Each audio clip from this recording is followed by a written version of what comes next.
Hello बेटा, तो आज ही का हमारा 10th एग्जाम्पल भी देखिए। इसमें आपको क्या कहा गया, ध्यान से देखेंगे। Charles limited made a profit of 1 lakh after charging depreciation. Depreciation क्या होता है? Plus. Transfer to a general reserve कहाँ जाता है? वर्किंग नोट्स में। मैंने हर चीज़ यहाँ पे पेंसिल से मेंशन किया, आप अपनी बुक में भी कर सकते हो। ट्रांसफर टू जर्नल रिजर्व कहाँ जाता है? वर्किंग नोट्स में, प्रॉफिट में ऐड होता है। गुडविल रिटर्न ऑफ आपकी क्या होती है? Plus. Gain on sale of machinery क्या होती है? माइनस होती है। उसके बाद आपको करंट एसेट और लाइबिलिटी की दी हुई, ये तो आपको पता इजी है। तो चलिए इस क्वेश्चन पे आ जाते हैं। नेट प्रॉफिट पहले वर्किंग नोट्स में से निकाला। देखिए वर्किंग नोट में आपको प्रॉफिट दिया हुआ है, उसमें सिर्फ आपको एक ही आइटम दी हुई है, वो क्या है? Transfer to general reserve. Plus कर दिया तो नेट प्रॉफिट बिफोर टैक्स आ गया आपका। ठीक है, ये यहाँ पे प्रॉफिट आ गया आपका। इसमें एडजस्टमेंट की, depreciation of goodwill return of आपने क्या कर दिया इसमें? प्लस। प्लस करके ये आंसर आ गया। इन दोनों को प्लस करके क्या आ गया हमारा? 1,57,000। उसके बाद हम गेन को क्या करते हैं इसमें से? माइनस। गेन माइनस कर दिया तो ये आ गया। ये क्या है? Operating profit before working capital changes. फिर करंट एसेट और लाइबिलिटी का कर दो, आपका क्या आ जाएगा? Cash from operating activity. अगला क्वेश्चन देखिए। अब मैं क्वेश्चन आपको समझा रही हूँ, करने आपको खुद है। देखिए फ्रॉम द फॉलोइंग कैश। अब देखो 2 साल दिए हुए हैं, ध्यान से समझना। Balance of profit and loss कैसे निकालोगे? 2 साल दिए हुए हैं तो दोनों के बीच का क्या लोगे? गैप। करंट ईयर कौन सा है? 2018, पीछे वाला कितना है? 2.5 लाख में से 3 लाख गए, तो आप बताओ प्रॉफिट हुआ या लॉस हुआ? लॉस। तो यहाँ पे आपको क्या दिया हुआ है? लॉस। क्यों? क्योंकि करंट ईयर का है 2.5 लाख और पिछले साल था 3 लाख, तो इस साल हमें क्या हुआ है? 50,000 का लॉस। ठीक है। उसके बाद प्रोविजन फॉर डेप्रीसिएशन। अब डेप्रीसिएशन में आपको समझने वाली बात है, अब आपकी कितनी हो चुकी है ये? डेप्रीसिएशन तो सीधा ही निकलता है, 80 में से 60 गए, आपका कितना आ गया? 20। क्योंकि पिछले साल तक आपका डेप्रीसिएशन था 60,000, इस साल हो गया 80,000, तो इस साल का कितना पे किया आपने? 20,000। तो 20,000 डेप्रीसिएशन आपका क्या हो गया यहाँ पे? प्लस हो गया। उसके बाद आउटस्टैंडिंग वेजेस आपका करंट लाइबिलिटी में जाएगा। प्रीपेड इंश्योरेंस करंट एसेट में जाएगा। गुडविल ध्यान से देखेंगे, पहले गुडविल थी आपकी कितने की? 40,000, अब वो गुडविल हो गई है 32,000, 8,000 से कम हो रही है, तो गुडविल रिटर्न ऑफ हमारी क्या होती है? प्लस। प्रोविजन फॉर डाउटफुल डेब्ट 10 से 14 इंक्रीज हो रहे हैं।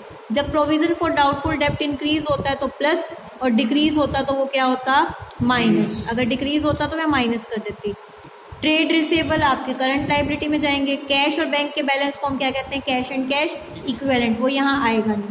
तो बस आपका क्वेश्चन हो गया। देख सकते हैं यहाँ पे आपको लॉस निकाल के दिखाया हुआ है, जो प्लस की आइटम थी, उसके बाद करंट एसेट्स और लाइबिलिटी का। कैश आएगा नहीं तो कैसे निकलेगा? इसके बाद आपका नेक्स्ट क्वेश्चन है compute cash from operating activity. अब इसमें भी देख के चलो। प्रॉफिट एंड लॉस का बैलेंस सुमित आप बताओ। 2018 में है 1,10,000, 2017 में है 1,20,000, तो बताओ इस साल का कितना हुआ? करंट कितना है? 1,10,000। 1,10,000 में से हमने 1,20,000 माइनस करे तो 10,000 का हमारा क्या हो गया? लॉस। पहली entry clear. Trade receivable current asset है, पहले हमारी कितनी थी? 62,000, अब हो रही है 50, डिक्रीज हो रही है, तो करंट एसेट का डिक्रीज प्लस कर देंगे इसको, तो हम जो भी डिक्रीज आएगा इनके बीच का।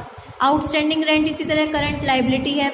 गुडविल देखो यहाँ पे, गुडविल पहले थी 76,000, आ गया ना वही मेन बात।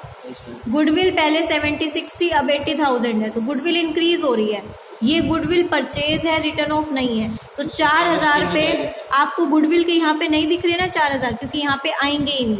ये आइटम सीधा हमारी इन्वेस्टिंग में जाएगी और हम अभी बना रहे हैं ऑपरेटिंग, तो इस क्वेश्चन में इस गुडविल का कोई भी लेना देना नहीं है, क्योंकि गुडविल इंक्रीज हो रही है और गुडविल का इंक्रीज होना परचेज कहलाता है।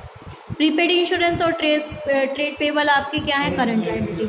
तो नेट लॉस में ये प्लस किया और आपका ये क्या आ जाएगा? Operating profit before working capital changes.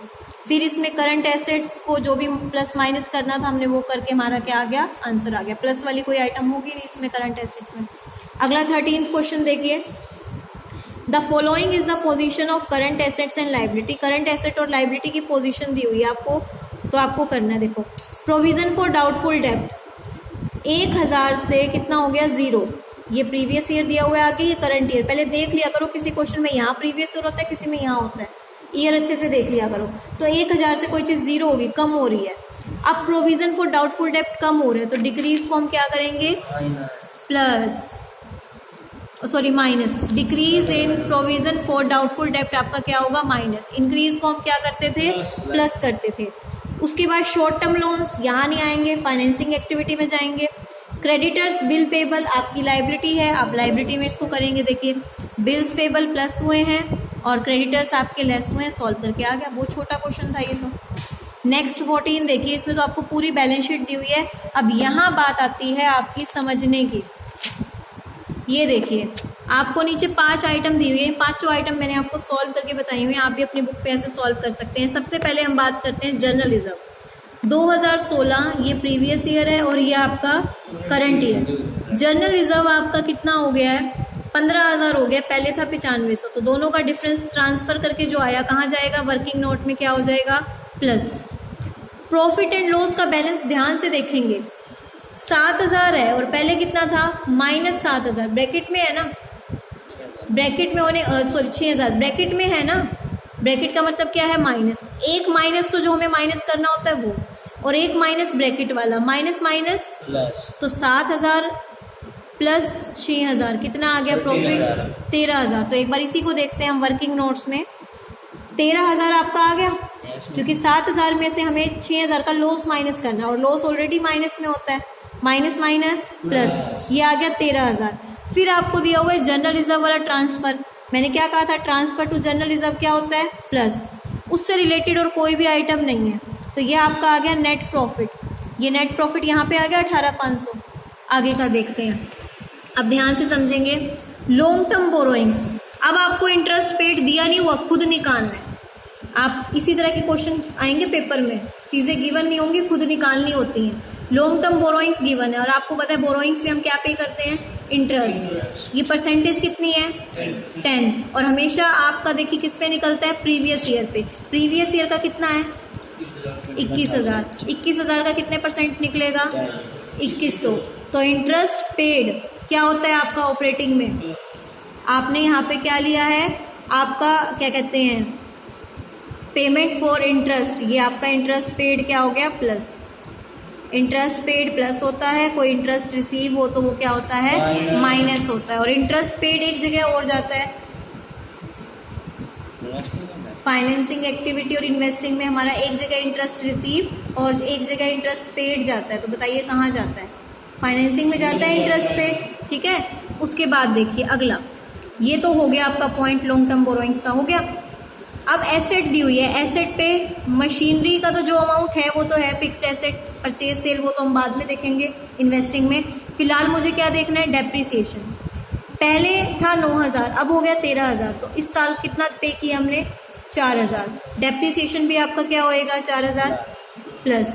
उसके बाद देखिए डेप्रिसिएशन भी हो गया। गुडविल, गुडविल की वैल्यू पहले थी 10,000, अब हो गई 8,000। तो 2,000 से क्या हो गई, रिटर्न ऑफ। रिटर्न ऑफ क्या होती है, प्लस, ठीक है।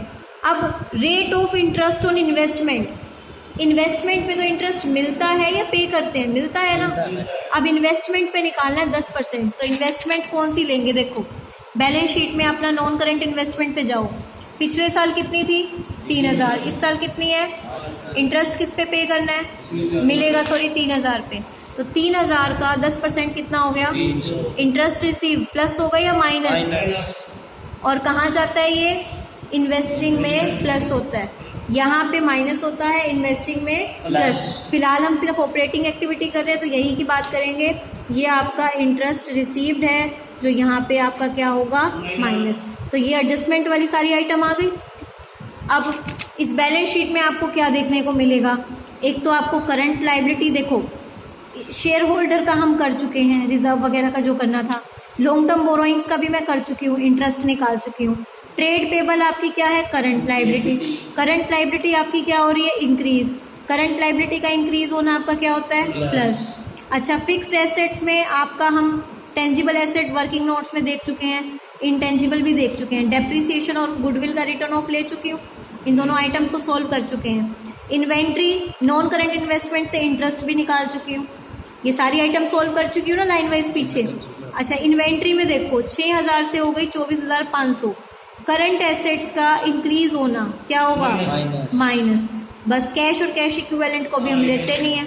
तो यहाँ पे आप देखिए एक आइटम प्लस की थी और एक आइटम माइनस की, तो आपका क्या आ गया, net cash flow from operating activity. आप अच्छे से देख लीजिए इसको कैसे निकाला है, अपनी बुक पे भी लिख लेंगे, ठीक है। तो आपको 14 तक करने हैं, आप इसके न्यूमेरिकल भी सॉल्व करेंगे। Thank you.